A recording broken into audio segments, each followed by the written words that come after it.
à commercial cube.radio. Je suis rendu à ma première invitée. Elle s'appelle Julie Hubert, les domaines La France à Saint-Joseph-du-Lac. Salut, Julie. Allô, Philippe? Merci d'avoir accepté notre invitation. Je dois l'avouer, j'ai dû demander c'était où Saint-Joseph-du-Lac. Et tu m'as répondu que c'était dans la région, pas loin de Oka. Oka, juste avant Oka, dans les Basses-Laurentides. Dans les Basses-Laurentides. OK, oui. Merci. Peux-tu nous dire, pour commencer, c'est quoi les domaines La France? Le domaine La France, c'est un site agro-touristique depuis plusieurs années qui a évolué au fil du temps. Et d'année en année, on s'est ajusté à vouloir répondre à la clientèle en offrant, entre autres, l'autocueillette de pommes. OK.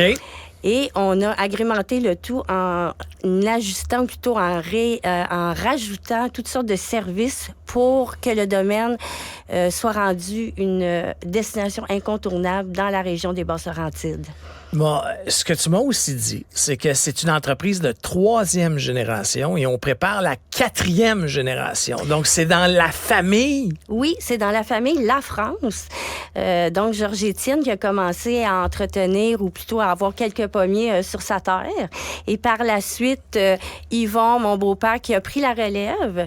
Et ensuite, nous, moi et mon mari, oui, qui avons Éric Lafrance, hein, qui est copropriétaire avec toi. Avec moi, qui avons pris la relève aussi de la terre, mais aussi de l'agrotourisme. Donc, nous, on avait le goût de développer la pomme sous toutes ses formes, finalement, et de la transformer en produit de la pomme, en tarte, en pot, en alcool, pour justement avoir quelque chose de nouveau là, dans l'entreprise. Quand vous parlez de 4e génération, on parle de qui? Là? C'est qui va reprendre ça un jour? On espère. Là. C'est sûr que c'est pas fait encore. On a 2 fils, Charles et Olivier. Charles, pour l'instant, travaille avec nous à temps plein depuis environ 1 an et demi, 2 ans. Et Olivier, lui, de temps en temps aussi vient nous aider parce que c'est certain que nos enfants sont pas encore âgés à pu finir. Là. Charles, il a 25 ans et puis Olivier, 21. OK. Puis, dis-nous pour de vrai, là, c'est comment travailler avec son chum, son mari et ses enfants? C'est-tu tough? C'est-tu tough? C'est un défi. C'est un défi quotidien. Tu vois, c'est honnête comme réponse. Oui, c'est un défi quotidien. Par contre, on s'est toujours bien complété au travail, moi puis Éric. On a vraiment chacun notre partie à faire, chacun nos choses à faire dans la journée. Il y a des journées qu'on se voit presque pas parce qu'on a naturellement un domaine qui est quand même assez grand. On a chacun nos bureaux, on a des bâtisses différentes. Donc, ça va quand même bien. Et le fils dans tout ça aussi, on s'adapte tranquillement à vouloir évoluer et à faire évoluer notre modèle d'affaires. C'est pas un secteur d'activité facile, dans le sens où l'agroalimentaire, c'est saisonnier. Je présume. Oui, c'est pas facile, naturellement. C'est saisonnier. On va beaucoup avec la météo. En plus. Ah oui, parce que tu vas pas cueillir des pommes à la pluie. Tout à fait. Fait que nous, c'est sûr que les belles journées ensoleillées, ça fait bien notre affaire, mais quand c'est pluvieux, c'est c'est une autre affaire. Là, faut attendre et puis faut aller aussi selon la récolte parce qu'il y a des années un petit peu moins abondantes que d'autres au niveau de la pomme. Donc, c'est certain que oui, ça nous... Ça vous impacte? C'est ça. Il y a plusieurs défis entourant notre style d'entreprise. Je vais te parler aussi de la pandémie. OK? Ça a été dur pour plusieurs entreprises dans le monde. OK? Vous, la pandémie, là, quand c'était agro-touristique, ça a-tu fait mal? La pandémie, naturellement, c'est sûr que ça a été toute une adaptation pour tout le monde. Hein? Puis je pense que peu importe le secteur d'activité où on travaille. Par contre, la pandémie, pour nous, ça nous a permis de réajuster l'entreprise. Réajuster l'entreprise même à certains niveaux, ça a été positif. On a tout refait le parcours client, finalement, pendant la COVID, on s'est réajusté par rapport à, exemple, nos files d'attente. On s'est réajusté par rapport à certains produits, par rapport à l'offre justement qu'on pouvait offrir à nos clients sur le site. Et ça nous a permis justement d'aller chercher une efficacité qu'on avait peut-être perdue au fil du temps à cause des centaines de milliers de visiteurs qui viennent à chaque année en très peu de temps. Pénurie de main-d'œuvre. On n'arrête pas d'en parler. C'est pas drôle. Non, ça, dans votre secteur en plus, encore une fois, c'est pas un secteur que je connais bien, mais je présume que c'est dur de trouver des employés qui vont aller travailler, je vais dire à la ferme, mais tu comprends ce que je veux dire? C'est dans la récolte. Est-ce que c'est dur? Ben dans la récolte, on y pense même pas. Il y en a pas de monde. Ah, bon. Il y en a pas. Donc, c'est ça qui est pas facile, l'agriculture. On fait affaire avec des agences, nous, de Montréal, d'un peu partout, pour venir cueillir nos pommes. Fait que c'est sûr qu'on y pense même pas, là, des gens qui donnent leur nom pour l'activité de travail de cueillette. Il y en a pas. Par contre, nous, on ouvre beaucoup de possibilités d'emploi sur tout le site, au niveau du service client, au niveau de la boutique, au niveau du bistrot, à tous les niveaux. On a même des gens qui nous représentent parmi tout le réseau de la SAQ, parce qu'on a des alcools aussi qui sont produits naturellement, qui sont tous produits sur place, mais qui sont vendus dans les succursales.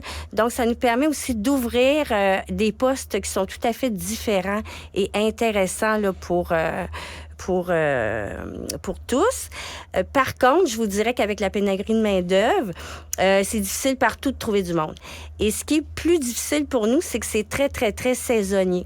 Donc, beaucoup de monde en même temps, une foule de clients, peu de temps pour trouver de la main-d'œuvre pour pas longtemps. Donc, à peu près pour 6 à 8 semaines. Donc, ça rajoute un défi supplémentaire à trouver de la main-d'œuvre à l'année. Je vais parler aussi d'un gros investissement que vous avez fait. Investissement de 3 millions de dollars de capitaux propres là, pour les auditeurs. Là, ils ont pris ça dans leur compte à eux. Là. Il n'y a pas d'investisseurs, il n'y a pas de prêt. C'est du gros cash, excusez mon langage. Mais vous avez fait quoi avec cet argent-là?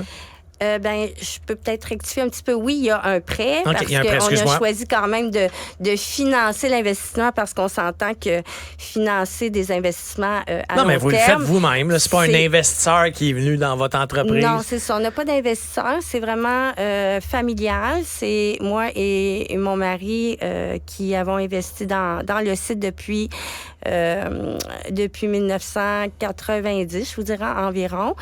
Et puis, oui, c'est tout un défi, mais ça faisait plusieurs années qu'on y pensait, qu'on voulait investir, entre autres, dans un bistrot, dans une offre complémentaire à notre site actuellement, justement pour offrir un menu, des menus, de la bouffe, des repas qui sont qui peuvent se prendre sur la terre même, avec la vue, avec l'ambiance d'être dans une entreprise agricole. Oui, parce que je sais pas si on l'a dit tantôt, mais c'est 13 000 pommiers, les domaines de la France. Oui, 13 000 pommiers. Et au moins une vingtaine de variétés de pommes.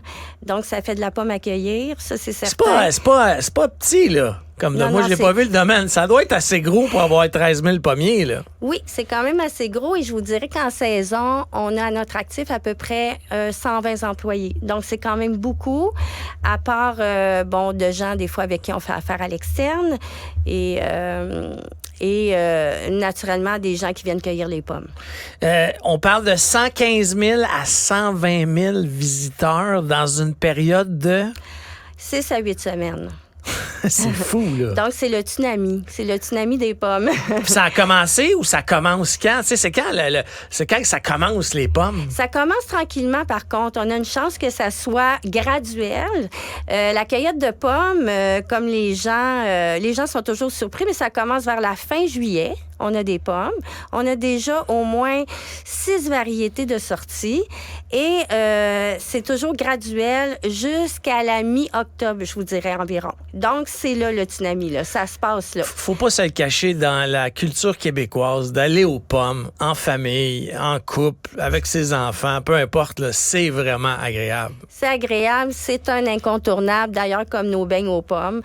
Puis je vous invite vraiment à venir goûter parce qu'on a toute une installation ici pour vous les faire déguster sur place. Hey, Julie Hébert de Les Domaines La France à Saint-Joseph-du-Lac, je voulais te remercier d'avoir accepté notre invitation. Félicitations pour cet investissement de 3 millions de dollars-là. Merci. Je vous invite à aller découvrir leurs produits. Vous avez même des produits à la SAC que tu disais. Oui, à la SAQ dans tout le réseau.